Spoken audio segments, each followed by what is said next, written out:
Hello दोस्त, arts vision 0.1 में आपका स्वागत है। आज मैं आपको बताने जाना चाहता हूं कि मुगल काल के दूसरा ऐसा राजा जो मुगल साम्राज्य के गद्दी को और आगे बढ़ाया और साम्राज्य को आगे बढ़ाने में अपनी भूमिका निभाई। लेकिन इसकी कुछ कठिनाइयां ऐसी थी जो यह दर्शाता है कि अगर जो साम्राज्य बनाता है अगर उसको संयोजता नहीं है, संगठित नहीं करता है, तो बच्चों को उसका सामना बड़ा करना पड़ता है। इसीलिए आपके जीवन में एक पिता का महत्व तो बहुत बड़ा होता है। साथ ही साथ पिता के द्वारा बनाए गए मार्गदर्शन पे अगर कोई बच्चा चलता है और उसको संयोजता है तो वो बहुत एक सफल साम्राज्य की स्थापना कर सकता है। बाबर ने तो साम्राज्य तो जीत लिया ही था, लेकिन साथ ही साथ देखने को ये मिला कि पूरे साम्राज्य को संगठित नहीं कर पाया। अचानक उसकी जब मृत्यु हो जाती है तो वह सारा पावर किसके हाथ में आ जाता है? उसके बड़े बेटे हुमायूं के हाथ में आ जाता है। अभी अफगान जो विरोधी थे वो उतना प्रबल थे कि जब देखे कि बाबर जैसे प्रतिद्वंदी का देहांत हो गया तो उनको बड़ा ही हर्ष हुआ, बड़ा ही खुशी हुआ, क्योंकि उनको ये मालूम था कि बाबर क्या था, एक बड़ा ही प्रतिद्वंदी शासक था। उसका लड़का उतना प्रतिद्वंदी नहीं हो सकता है क्योंकि वो साम्राज्य को संगठित नहीं किया था। इसके जरिए हम आपको बताने की चेष्टा करेंगे कि किस प्रकार हुमायूं ने अपने साम्राज्य को संगठित किया, किस प्रकार इसने पेशेंस रखा, धैर्य रखकर अपने साम्राज्य को पुनः पाने की कोशिश भी किया है। यानी कहा जाता है कि जैसा पिता का विचारधारा होता है उस कुछ अंश बेटे में भी पाया जाता है, जो इसमें आपको इस पूरी कहानी में देखने को मिलेगी। बाबर की मृत्यु 1530 ईस्वी में हो गई। उसके बाद उसका बड़ा बेटा हुमायूं राजगद्दी पर बैठा। यानी बाबर का जब मृत्यु 1530 ईस्वी में हो जाती है तो उसका बड़ा बेटा हुमायूं राजगद्दी पर बैठता है। बाबर ने कहा था कि तुम सारे भाइयों को एक साथ लेकर चलना क्योंकि तुम घर में सबसे बड़े हो। हुमायूं ने ऐसा ही किया, अपने सारे भाइयों को, जैसे कि उनके जो भाई थे कमरान, अस्करी और हिंदाल, इन सबको अलग अलग प्रांतों में अलग अलग क्षेत्र दे दिया ताकि ये भी खुश रहे और हम भी खुश रहें। लेकिन इसमें कमरान जो था वो बड़ा ही तेजस्वी था और बड़ा ही जलनशील, यानी अपने भाइयों से जलन रखता था, जिसकी वजह से वो हमेशा हुमायूं के लिए खतरा साबित हुआ है। यानी कहा जाता है कि अगर अपने घर की भेद न बताए तो लंका नहीं रह सकता है, और लंका नहीं रहेगा क्योंकि जब तक आपके अपने एक साथ खड़े होंगे। इसमें ये कहानी देखने को मिलेगी कि कमरान जो था और उधर अफगान सरदार यानी शेर खां, ये दोनों व्यक्ति ने हुमायूं के लिए काफी कठिनाई खड़ा कर दिया, जिसकी वजह से हुमायूं को बहुत तरह की कठिनाइयों का सामना करना पड़ा है। तो हुमायूं का जन्म 6 मार्च 1508 को काबुल में हुआ था। हुमायूं का जन्म कब हुआ था अगर कोई पूछे तो 6 मार्च 1508 को हुआ था। इसके पिता का नाम बाबर, जिसका पूरा नाम जहीरुद्दीन मोहम्मद बाबर है, और माता का नाम क्या है? माहिम सुल्ताना। हुमायूं 23 वर्ष की आयु में यानी 23 दिसंबर 1530 को राजगद्दी पर बैठा। राजगद्दी पर बैठा तो बाकी जो मैं आपको बताया कमरान का नाम, ये कमरान जो था उसको बड़ा ही जलन होने लगा क्योंकि वो राजगद्दी पाना चाहता था। लेकिन घर के बड़े लड़के होने के नाते हुमायूं को क्या बनाया गया? सुल्तान बनाया गया। हुमायूं जब शासन संभाला तो सबसे बड़ी चुनौती उसका भाई कमरान और शेर खां जो बिहार का शासक था, यानी सासाराम, यानी शेर खां जिसको शेरशाह के नाम से जाना जाता है, जो अफगान सरदार था। इन दोनों ने हुमायूं के लिए बड़ी बड़ी मुसीबतें खड़ी कर दी। यानी दोनों ने कहीं ना कहीं कठिनाई शुरू कर दिया था। किसके लिए? तो हुमायूं के लिए। हुमायूं को हमेशा चिंता सताती थी कि अपने भाई से सामना कैसे करें, क्योंकि अपनों से सामना करना बड़ा मुश्किल काम होता है। आप गैरों से तो लड़ सकते हैं लेकिन अपनों से लड़ना बड़ा मुश्किल है। तो वहीं यहाँ पे दर्शाया जा रहा है कि हुमायूं को ज्यादा कठिनाई शेर खां से कम थी, लेकिन ज्यादा अपने भाई कमरान से थी, जिसकी वजह से वो काफी विचलित हो जाता था। 25 जून 1539 ईस्वी को, यानी यह डेट याद रखिएगा, 25 जून 1539 ईस्वी को चौसा का युद्ध शेर खां और हुमायूं के बीच हुआ, जिसमें हुमायूं की हार हो गई। यानी हुमायूं चौसा के मैदान में शेर खां से हार गया, जो सासाराम यानी बिहार का क्या था? अफगान सरदार था। शेर खां यह युद्ध जीतने के बाद शाह की उपाधि धारण की। यानी पूछा जाए कि शेर खां ने शाह की उपाधि कब धारण की, तो चौसा के युद्ध के बाद की, और उसे शेरशाह के नाम से जाना जाने लगा। हुमायूं इस युद्ध में हारने के पश्चात अपनी जान बचाने के लिए गंगा नदी पार करना चाहता था। गंगा नदी पार करते वक्त वो डूबने से बचा। डूबने से उसे बचाने वाला व्यक्ति था वो निजाम भिश्ती था। कौन था?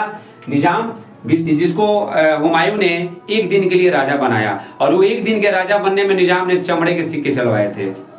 यानी इससे यह देखने को मिलता है कि हुमायूं से सीखने को मिलता है, अगर कोई आपका मदद करता है, जो व्यक्ति आपके लिए खड़ा है बुरे समय में, आप उसका हमेशा एहसानमंद रहिए, ताकि कभी और ऐसा फील ना हो कि हाँ उसने हमारी मदद कर दी और हम उसके लिए खड़े नहीं हुए। हुमायूं की इस लाइन ने हमें यही सिखाया और आपको भी यही सिखा रहा है कि जान बचाना बहुत ही बड़ी बात होता है। जन्म देना बड़ी बात नहीं है, लेकिन जन्म देने के बाद उसका परवरिश, उसको संभाल के रखना बहुत बड़ी बात होता है। उसी प्रकार जब ये गंगा पार कर रहे थे तो इनकी जान क्या थी? खतरे में थी, लेकिन निजाम भिश्ती ने इनकी जान बचाकर एक उपकार किया, जिसके उपकार को हुमायूं ने अपने मतलब कर्मों से यानी अपने कामों के जरिए इसको राजा बना एक दिन के लिए एहसानमंद होके, और एक दिन के लिए यह निजाम जो भिश्ती था वो क्या चला दिया, चमड़ा का सिक्का।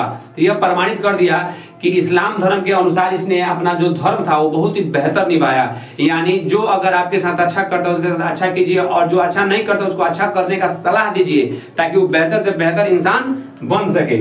अगला पॉइंट क्या होता है, हुमायूं इसके बाद फिर 17 मई, यानी हुमायूं हार नहीं माना। देखिए मैं पहले भी बताया था कि इसके अंदर बाबर की छवि दिखती है। पूरी तरह से बाबर की तरह तो कर्मठता तो था नहीं, लेकिन इतना जोर है कि बाबर की तरह ये हार मानने वाला नहीं था। जिस तरह बाबर अपने युद्धों में हारा, लेकिन वो हार नहीं माना, वो लड़ते रहा और निरंतर प्रयास से वो जीत गया। वो इसमें फिर दिखा, यानी चौसा का लड़ाई हार गया था, लेकिन यह ऐसा नहीं किया कि हम तुम्हें छोड़ देंगे। फिर दोबारा हुमायूं ने 17 मई 1540 को, कब 17 मई 1540 को बिलग्राम यानी कन्नौज में शेरशाह और हुमायूं के बीच युद्ध हुआ, जिसमें हुमायूं की फिर हार हो गई और इस बार हुमायूं बेघर हो गया। यानी पहली लड़ाई में वह सासाराम अफगान सरदार को हटाना चाहता था, हटाने में नामुमकिन नाकामयाब हुआ, जिसकी वजह से वो दोबारा अटैक किया। दोबारा अटैक में क्या हुआ, शेरशाह इतना प्रबल था, और आपको पहले ही बताया कमरान इसकी मदद से इसने क्या किया, इनके क्षेत्रों को जीत लिया, और ये कन्नौज की लड़ाई यानी बिलग्राम की लड़ाई ने हुमायूं को बेघर कर दिया। हुमायूं वहां से कहां चला गया, सिंध के तरफ चला गया। इस हार की वजह से भारत में शेरशाह अफगान साम्राज्य का स्तर नहीं, यानी अफगान सरदार जब तक बाबर था तो अफगानों की पावर जो थी ज्यादा बड़ा नहीं था, लेकिन हुमायूं के आते ही अफगानों ने अपनी शक्ति काफी मजबूत की, जिसमें शेरशाह का नाम सर्वोपरि आता है। और शेरशाह ने 2 बार हुमायूं को हराकर उसको बेघर करके दिल्ली की सल्तनत पर कौन सा साम्राज्य स्थापित किया, यानी अफगान सरदार यानी सॉरी माफ कीजिएगा अफगान साम्राज्य की स्थापना किया। हुमायूं को दिल्ली छोड़ना पड़ा, यानी जिसके कारण हुमायूं को क्या करना पड़ा, दिल्ली छोड़ना पड़ा। 29 अगस्त 1541 ईस्वी को हुमायूं का विवाह हमीदा बेगम से हुआ, यानी हुमायूं के पत्नी का नाम क्या था, हमीदा बेगम। हमीदा बेगम फारस के सिया मीर बाबा दोस्त उर्फ मीर अली अकबर जामी की पुत्री थी। यानी हमीदा किसकी पुत्री थी, फारस के सिया मीर बाबा दोस्त की पुत्री थी, जिनका दूसरा नाम क्या है, मीर अली अकबर जामी। ठीक है, जब हुमायूं दिल्ली छोड़कर सिंध में अमरकोट के राणा बीर साल के पास शरण लिया, यानी जब दिल्ली छोड़ा तो कहां जाया, सिंध में अमरकोट पड़ता है, यानी पंजाब के एक क्षेत्र है, उस जगह पे अमरकोट है, यानी सिंध के पास, यानी अभी पाकिस्तान में चला गया। ये राणा वीर साल के यहाँ क्या लिया, शरण लिया, और उनसे यह कहा कि मैं अपनी पत्नी को आपके संरक्षण में छोड़ के जा रहा हूं, मुझे सिंध को विजित करना है, यानी सिंध को जीतना है। और वहीं पे भारत का, मध्यकालीन भारत का भावी सम्राट, किसी को नहीं पता था कि एक दौर ऐसा आएगा कि एक ऐसा सम्राट का पैदाइशी होगी जो पूरे मुगल सल्तनत को बदल देगा। एक नया इतिहास समझिए लिखा जा रहा था उस पन्नों पे, जिसके जिक्र हम अगले वीडियो में आपको देंगे। यानी हमीदा बेगम उनके संरक्षण में छोड़कर वो सिंध विजय करके निकल पड़ा। वहीं पे अकबर जैसे महान राजा का जन्म हुआ था, कहाँ, अमरकोट में। हुमायूं सिंध विजय के साथ फारस गया और वहां की मदद से कंधार को भी जीत लिया, और साथ ही बहुत सारे अफगानों प्रांतों को भी जीत लिया। देखिए यहाँ पे ये नीति किसकी तरह दिख रही है, मैं पिछले वीडियो जो बनाया बाबर का, उसमें आपने क्या देखा, बाबर सब कुछ हार गया, फिर धीरे धीरे पाकिस्तान से कुछ कुछ क्षेत्रों को जीतना शुरू किया, जीतते जीतते किधर बढ़ा, भारत की तरफ बढ़ा। सेम ये कंडीशन यहाँ दिख रहा है। वो फारस गया क्योंकि फारस क्या था, उसका ससुराल था, और जिसकी वजह से वहां पे लोगों ने इनका काफी खातिर बातिर किया, काफी जान मान हुआ, और इन लोगों ने सपोर्ट करने के वादा किया, और इन लोगों ने सपोर्ट भी किया, जिसकी वजह से अफगानिस्तान में कंधार पड़ता है, उस क्षेत्र को क्या जीता, हुमायूं ने जीता। साथ ही कुछ जगहों पे अफगानों ने अपना क्षेत्र फैला लिया था, उन क्षेत्रों को भी इसने जीत लिया। इधर बारूद में आग लग जाने की वजह से शेरशाह की अचानक मृत्यु हो जाती है। यह खबर जब हुमायूं तक पहुंचता है तो हुमायूं पुनः दिल्ली पर अधिकार कर लेता है, यानी 23 जुलाई 1555 को क्या कर लिया, दिल्ली पर पुनः अधिकार कर लिया। 24 जनवरी 1556 को पुस्तकालय के सीढ़ी से गिरने से क्या हो गया, इसे गंभीर चोट लगा, किसको, तो हुमायूं को।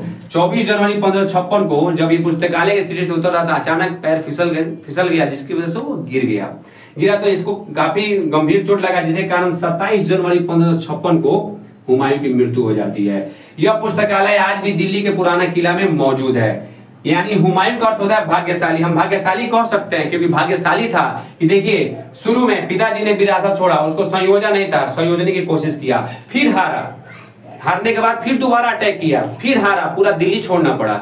दिल्ली छोड़ने के बाद उसका विवाह हमीदा बेगम से हुआ। हमीदा बेगम से विवाह होने के बाद लकी ही कहा जाएगा, क्योंकि इस जैसे पिता के घर में एक ऐसा चिराग पैदा हुआ जिसने मुगल सल्तनत को बदल दिया। एक नई सोच विचारधारा के साथ महान सम्राट अकबर का जन्म हुआ था, यानी हमीदा बेगम से। या और दोबारा इसका भाग्यशाली हम इसलिए कहेंगे कि यह पुनः फिर अपना दिल्ली पा लिया, यानी यह बताता है कि हुमायूं वाकई भाग्यशाली था।